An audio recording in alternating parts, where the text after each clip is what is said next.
जी, नया चैप्टर शुरू करते हैं आज हम लोग डिक्शनरी, पाइथन में डिक्शनरी। चलिए देखते हैं डिक्शनरी कैसे दिखती है। पहली चीज़ तो ये, डिक्शनरी इस टाइप के ब्रैकेट के अंदर लिखा जाता है, जैसा कि लिस्ट होता है, टपल होता है, वैसे डिक्शनरी होता है। ब्रैकेट, ये कर्ली ब्रैकेट आ जाता है। उसके बाद डिक्शनरी में दो चीज़ें होती है, देखो एक एलिमेंट ये है, एक एलिमेंट ये, एक एलिमेंट ये। इस डिक्शनरी में तीन एलिमेंट्स हैं। पहला एलिमेंट आप ध्यान से देखो तो इसमें दो चीज़ें हैं। पहला कहलाता है की, दूसरा कहलाता है उसकी वैल्यू। अब यहाँ पर की क्या है? मॉडल। इसकी वैल्यू क्या है? एल्टो। की है ईयर, वैल्यू है 1994, और डिक्शनरी का नाम क्या है? कार। तो डिक्शनरी को आप ऐसे भी लिख सकते हो, ऐसे भी लिख सकते हो। देखो मैंने ये ब्रैकेट यहाँ भी लगा रखा है, ब्रैकेट यहाँ भी लगा रखा है, ये थोड़ा सा रीडेबल है। ठीक है साहब, ये डिक्शनरी हो गई। अब इस डिक्शनरी को अगर प्रिंट कराना तो सिंपल लिखो प्रिंट। प्रिंट के अंदर डिक्शनरी का नाम लिखो, ये डिक्शनरी प्रिंट हो जाएगी। चलिए आगे चलते हैं। इस डिक्शनरी के अंदर अगर मैं ऐसे लिखूं, देखो मैंने क्या लिखा है? प्रिंट डिक्शनरी का नाम कार, और उसके ब्रैकेट लगा के मैंने की का नाम लिखा है। की कौन सी है? मैंने लिखा है मॉडल। तो इस की वैल्यू प्रिंट हो जाएगी। देखिए डिक्शनरी नाम मॉडल एल्टो, एल्टो प्रिंट हो गया। समझ में आया आपको? तो डिक्शनरी की वैल्यू मैं प्रिंट कर सकता हूँ। अगर मैं लिखता हूँ प्रिंट कार ईयर, यानी कि 1994, प्रिंट हो जाएगा। ठीक है, चलिए आगे चलते हैं। मुझे कोई वैल्यू अगर चेंज करनी है तो भी ऐसे चेंज कर सकता हूँ मैं। मैंने लिखा कार मॉडल वैगनार कर दिया। पहले इसकी वैल्यू क्या थी? मॉडल की एल्टो थी, अब एल्टो की जगह क्या आ जाएगा? वैगनार आ जाएगा। तो आप ऐसे वैल्यू इसकी चेंज भी कर सकते हो। ठीक है, उसके बाद न्यू वैल्यू अगर मुझे ऐड करनी है तो सिंपल डिक्शनरी का नाम लिखो, जो भी आपको की बनानी, नई की वो लिखो। मेरे को कलर नाम की बनानी थी, उसकी वैल्यू लिखो कलर रेड। यानी अभी इस डिक्शनरी में कितने एलिमेंट है? 1 2 3, अब ये चौथा भी जुड़ जाएगा कलर नाम का। मैं अगर प्रिंट करता हूँ डिक्शनरी को तो देखो ये कलर रेड नाम का एक नया एट्रीब्यूट इसमें ऐड हो चुका है, तो अपन नया भी ऐड कर सकते हैं। ठीक है, रिमूविंग वैल्यू, डिलीट करना कोई वैल्यू। तो सबसे पहला तरीका तो है डिक्शनरी का नाम लिखो, फंक्शन का नाम है पॉप, पॉप फंक्शन लिखो, और पैरामीटर क्या पास कर दो? की। मॉडल नाम के की को मुझे डिलीट करना है, यानी ये पूरा ये डिलीट हो जाएगा मॉडल। अब मेरी डिक्शनरी में क्या बचेगा? केवल ब्रांड और ईयर बचेगा, ये डिलीट हो जाएगा। तो देखो ये प्रिंट कराया मैंने, ब्रांड और ईयर बचा। तो फंक्शन नाम क्या था? पॉप। इसके अंदर मुझे की पास करनी पड़ती है एज ए पैरामीटर। पहला फंक्शन है पॉप, दूसरा फंक्शन है पॉप आइटम। क्या नाम है फंक्शन का? डिक्शनरी का नाम डॉट पॉप आइटम। इसके अंदर मुझे की पास करने की ज़रूरत नहीं है, ये ऑटोमेटिकली क्या करता है? लास्ट एलिमेंट को रिमूव कर देता है। अब यहाँ मेरा लास्ट एलिमेंट क्या? ईयर। ईयर 94 रिमूव हो जाएगा। तो देखो क्या बचा? केवल ब्रांड और मॉडल। तो दो फंक्शन देख चुके हैं हम लोग डिलीट करने के, पॉप एंड पॉप आइटम। तीसरा फंक्शन है डेल, DEL डेल। डेल लिखो पहले, डेल के बाद सिंपल जो भी आपको की विथ डिक्शनरी नेम जो डिलीट करना है कर लो। तो ये कार ऑफ, कार का मॉडल की को डिलीट कर देगा, तो क्या बचेगा? केवल ब्रांड और ईयर बचेगा। तो क्या लिखता है? केवल DEL। इस DEL को मैं ऐसे भी लिख सकता हूँ, डेल डिक्शनरी का नाम। देखो मैंने कोई की नहीं दी है, डिक्शनरी का नाम दिया। इससे क्या करेगा? पूरी डिक्शनरी को ही डिलीट कर देगा मेमोरी में से, डिक्शनरी डिलीट। ठीक है, तो तीन तरीके हो गए, पॉप, पॉप आइटम और डेल। डिक्शनरी को डिलीट करना है तो we can use only del. ठीक है, आगे चलते हैं। एक फंक्शन और है क्लियर का। डिक्शनरी का नाम साथ में डॉट क्लियर। क्लियर लगाने से क्या होगा? डिक्शनरी के सारे आइटम उड़ जाएंगे, डिक्शनरी के सारे आइटम डिलीट हो जाएंगे, लेकिन डिक्शनरी डिलीट नहीं होगी, डिक्शनरी एग्जिस्ट करेगी, एम्प्टी डिक्शनरी बन जाएगी वो। और जब मैंने DEL फंक्शन यूज़ किया था पहले, डेल फंक्शन यूज़ किया था, डेल फंक्शन क्या करता है? पूरी डिक्शनरी को ही मेमोरी में से डिलीट कर देता है, डिक्शनरी का एग्जिस्टेंस ही खत्म हो जाता है। लेकिन क्लियर फंक्शन क्या करता है? डिक्शनरी को डिलीट नहीं करता है, डिक्शनरी तो रहती है, डिक्शनरी के आइटम्स सारे डिलीट कर देता है, उसको क्लियर कर देता है, तो एम्प्टी डिक्शनरी बन जाती है, खाली डिक्शनरी। डिक्शनरी पड़ी है, वापस से आप उस डिक्शनरी को यूज़ कर सकते हो। तो अगर मैं क्लियर करने के बाद डिक्शनरी को प्रिंट कराऊंगा तो क्या आएगा? खाली ब्रैकेट, एम्प्टी ब्रैकेट आ रहा है। ठीक है। लूप चलाना, ठीक है। डिक्शनरी के ऊपर चलो देखते हैं क्या चलता है। ये डिक्शनरी अपनी, अपन ने एक फॉर लूप चलाया, ठीक है। क्या लिखा है, फॉर आई इन कार, क्या है डिक्शनरी का नाम, ये डिक्शनरी नाम है कार, मैंने प्रिंट आई किया। डिक्शनरी पे जब मैं लूप चलाता हूँ तो आई के अंदर मुझे हमेशा डिक्शनरी की मिलती है, ओनली की, वैल्यू नहीं मिलती। तो पहली की क्या थी, ब्रांड, ये देखो ब्रांड प्रिंट हो गया। दूसरी थी मॉडल, मॉडल प्रिंट हो गया। तीसरी ईयर थी तो ईयर प्रिंट हो गया। तो फॉर लूप के अंदर मुझे क्या मिलता है, केवल की मिलती है। लेकिन मैं जानता हूँ, अगर मुझे की पता है, जैसे कि की का नाम है ईयर, मुझे की पता है, तो मैं ऐसा लिख सकता हूँ ना, कार, यानी डिक्शनरी का नाम लिखूँ, डिक्शनरी के नाम के अंदर ब्रैकेट में क्या पास कर दूँ, की पास कर दूँ, तो मेरे को वैल्यू मिल जाएगी कार का ईयर या 1994। तो इस आई को मैं यूज़ करता हूँ इसी तरीके से, देखते हैं। देखो हमने क्या किया है, वही फॉर लूप चलाया है। इस बार मैंने आई को किस में लिख दिया है, डिक्शनरी के नाम के साथ ब्रैकेट में लिख दिया है। यानी कि जब पहली बार जब लूप चलेगा तो आई की वैल्यू क्या होगी, ब्रांड। तो यानी ये प्रिंट क्या करेगा, कार का ब्रांड, यानी कि मारुति। तो देखो आउटपुट क्या आया, मारुति आया। सेकंड टाइम जब लूप चलेगा तो आई की वैल्यू क्या हो जाएगी, मॉडल, तो एल्टो प्रिंट हो गया। थर्ड टाइम में ईयर तो 1994 प्रिंट हो गया, ठीक है। तो इस तरीके से हम यूज़ कर सकते हैं।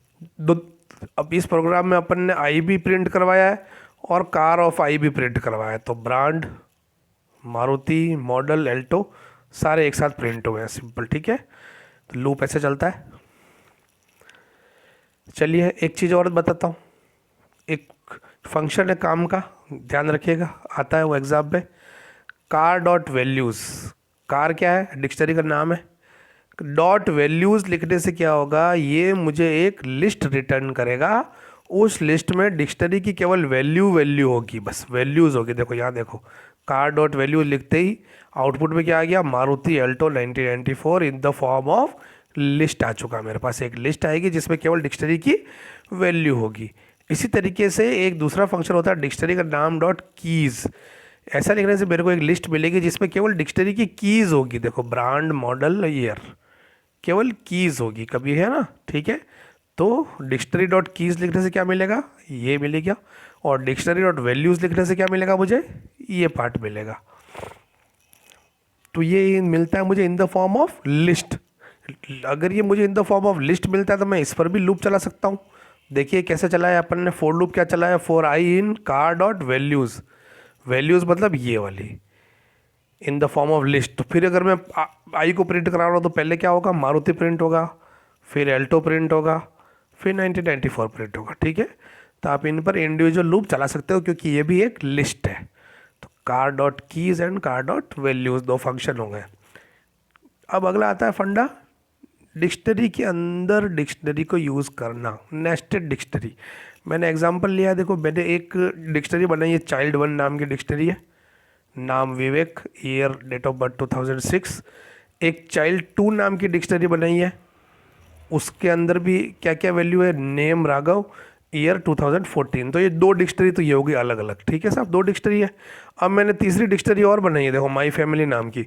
उसमें पहला की क्या बनाया मैंने, चाइल्ड वन, ये तो की है, और इसकी वैल्यू क्या रख दी है, चाइल्ड वन। ये क्या है, ये एक डिक्शनरी है खुद, यानी देखो डिक्शनरी के अंदर डिक्शनरी यूज़ हो रही है, इसलिए क्या कहलाएगी, नेस्टेड डिक्शनरी।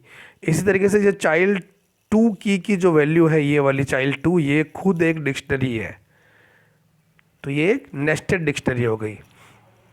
इसको जब मैं प्रिंट कराऊंगा तो मुझे ऐसी दिखेगी, देखो ये प्रिंट कराने में कैसी दिख रही है, ये मेरा की का नाम है, ये चाइल्ड वन, इसकी वैल्यू क्या है, ये चाइल्ड वन जो कि एक डिक्शनरी। तो देखो ये चाइल्ड वन, ये एक डिक्शनरी, ये इसकी वैल्यू। सेकंड की क्या है मेरी, चाइल्ड टू, इसकी वैल्यू क्या है, खुद एक डिक्शनरी, ठीक है साहब। तो इसमें दो वैल्यूज़ है, एक और दो। तो इसको भी हम लोग देखते देखें। ये देखो मैंने इस बार क्या लिखा है, प्रिंट में बाई फैमिली, ये मेरी डिक्शनरी का नाम है, ये रहा। उसके बाद मैंने की का नाम लिखा चाइल्ड वन, की का नाम ये चाइल्ड वन। अब ये खुद एक डिक्शनरी है, चाइल्ड वन मतलब यानी ऊपर चला जाएगा इसके अंदर, इसका एट्रीब्यूट नेम यानी कि विवेक आउटपुट आ जाएगा। बात समझ में आ रही है भाई, डिक्शनरी का नाम है, फिर की का नाम मैंने चाइल्ड 2 लिया मान लो। इतना लिखने से क्या आएगा, डिक्शनरी आएगी। कौन सी डिक्शनरी आएगी, ये चाइल्ड 2 वाली डिक्शनरी आ जाएगी पूरी। लेकिन मुझे तो इसके अंदर भी ईयर चाहिए, तो अब इसका आउटपुट क्या आ जाएगा, 2014। करके देखोगे आप तो थोड़ा और समझ में आएगा। ठीक है, ये नेस्टेड डिक्शनरी है, इस पे लूप भी चला सकते हैं अपन। देखो, for I in my family, जो कि एक नेस्टेड डिक्शनरी, तो आई की वैल्यू क्या होगी, पहले की रिटर्न करता है केवल, तो माई फैमिली की रिटर्न करेगा। माई फैमिली में कितनी की है, चाइल्ड 1 चाइल्ड 2, ये बस 2 की है, दोनों की आएगी मेरे पास। तो अपन ने उसको आई में आई है, तो आई की सबसे फर्स्ट वैल्यू क्या होगी, चाइल्ड 1 होगी। चाइल्ड 1 का मैंने क्या प्रिंट करवाया, नेम, यानी कि पहले क्या प्रिंट होगा, विवेक। फिर आई की वैल्यू क्या होगी, चाइल्ड 2, चाइल्ड 2 का नेम क्या है, राघव। तो आउटपुट क्या आ जाएगा इसका, विवेक एंड राघव। ठीक है, अब डिक्शनरी को क्रिएट कैसे करते हैं, आप एक एम्प्टी डिक्शनरी भी क्रिएट कर सकते हो, खाली डिक्शनरी। कैसे, सिंपल, या तो ऐसे लिखो D equal to dict bracket लगा दो, या फिर ऐसे लिखो कि डी लिखो इक्वल टू कर्ली ब्रैकेट लगा दो एम्प्टी। तो ये दोनों अलग अलग तरीके हैं, चाहे आप ये पहला तरीका यूज़ करो चाहे दूसरा तरीका यूज़ करो, आपके प्रोग्राम में एक एम्प्टी डिक्शनरी क्रिएट हो जाएगी। अब अगर आपको एम्प्टी डिक्शनरी नहीं बनानी है, कोई वैल्यूज़ देनी है, तो आप ऐसे दे सकते हो वैल्यूज़। सबसे आसान मेथड तो ये रहा, जो हम बहुत ज़्यादा यूज़ करते हैं। डी नाम की डिक्शनरी बनानी है, मैंने सिंपल ब्रैकेट शुरू किया, की वैल्यू कॉमा की वैल्यू कॉमा की वैल्यू कॉमा की वैल्यू, ऐसे ऐसे आप इसमें वैल्यू देते रहो। या फिर आप डिक्ट नाम का फंक्शन भी यूज़ करो और अंदर ये एज इट इज़ वापस जैसा यहाँ लिखा था उसको आप लिख सकते हो। इस डी को जब मैं चेक करता हूँ, प्रिंट कराता हूँ, तो आउटपुट क्या आएगा, ये आउटपुट आ जाएगा, जो कि एक डिक्शनरी बन चुकी है। ठीक है, और क्या मेथड है डिक्शनरी बनाने का, मेरे पास 2 अलग अलग लिस्ट है। पहली लिस्ट में मेरे पास है डिक्शनरी की कीज़, दूसरी लिस्ट में है मेरे पास डिक्शनरी की वैल्यूज़। तो मुझे डिक्शनरी बनानी, तो मैं फंक्शन यूज़ करूँगा जिप नाम का। डी नाम की डिक्शनरी बनानी है, डिक्ट फंक्शन यूज़ करो। जिप फंक्शन के अंदर कॉमा लगा के पहले तो पास कर दो डिक्शनरीज़ की जो आप की रखना चाहते हो, कॉमा के बाद एक लिस्ट पास कर दो जो आप डिक्शनरीज़ की वैल्यू रखना चाहते हो। तो देखो आउटपुट देखो आप, नेम राम हो गया, एज 20 ये हो गया। ठीक है, तो ये भी एक तरीका है डिक्शनरी को क्रिएट करने का। सर्चिंग करना, डिक्शनरी के अंदर कोई आइटम प्रेजेंट है या नहीं, तो बहुत आसान है, की को सर्च करता है, डिक्शनरी की। डिक्शनरी में की है मॉडल नाम की, डिक्शनरी का नाम क्या है, कार। मैंने क्या प्रिंट किया, मॉडल इन कार। तो पर सर्च क्या करेगा, मॉडल नाम की को सर्च करेगा कार नाम की डिक्शनरी के अंदर। क्या मॉडल की कार डिक्शनरी के अंदर अवेलेबल है, तो आउटपुट क्या आएगा, ट्रू आ गया। अगर मैं यहाँ लिखता कि कलर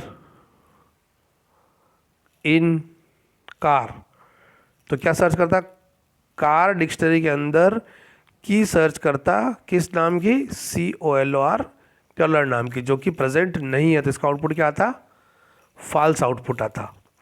इसको मैं ऐसे भी लिख सकता हूँ, इफ़ में यूज़ कर सकता हूँ, इफ़ मॉडल इन कार, अगर कार के अंदर मॉडल नाम की है तो क्या प्रिंट करो, उस की वैल्यू, कार मॉडल की वैल्यू प्रिंट हो जाएगी, यानी एल्टो आ जाएगा।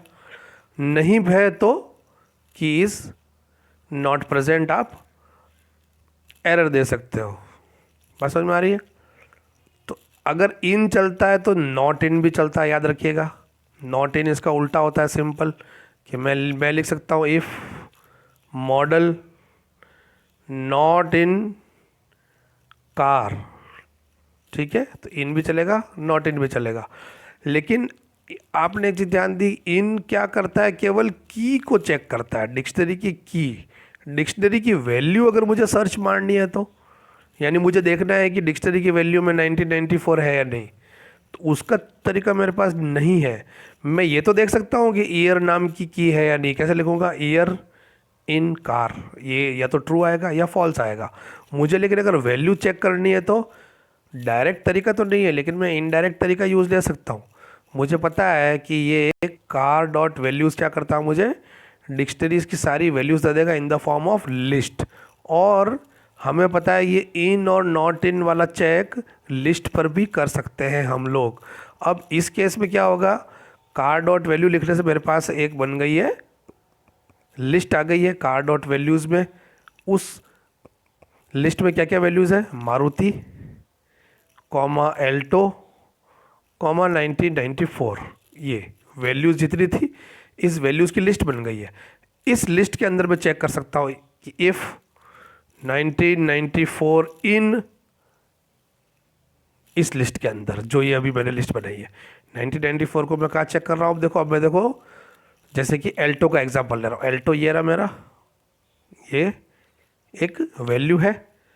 मैंने एल्टो का कहाँ चेक कर रहा हूँ, एल्टो इन car dot values, car dot values. तो यहाँ पर मैं ऐसे वैल्यू भी चेक कर सकता हूँ कोई वैल्यू प्रेजेंट है नहीं, तो मेरे केस में आउटपुट आएगा ट्रू, क्योंकि एल्टो कार डॉट वैल्यूज़ नामक लिस्ट में प्रेजेंट है। ठीक है, चलिए आज के लिए इतना ही, अगली बार देखेंगे डिक्शनरीज़ के फंक्शंस। 11th बहुत छोटा सिलेबस है, ये 11th के हिसाब से बनाया है, तो छोटे मोटे कुछ फंक्शंस से फिर ये चैप्टर ख़त्म हो जाता है। Okay, bye.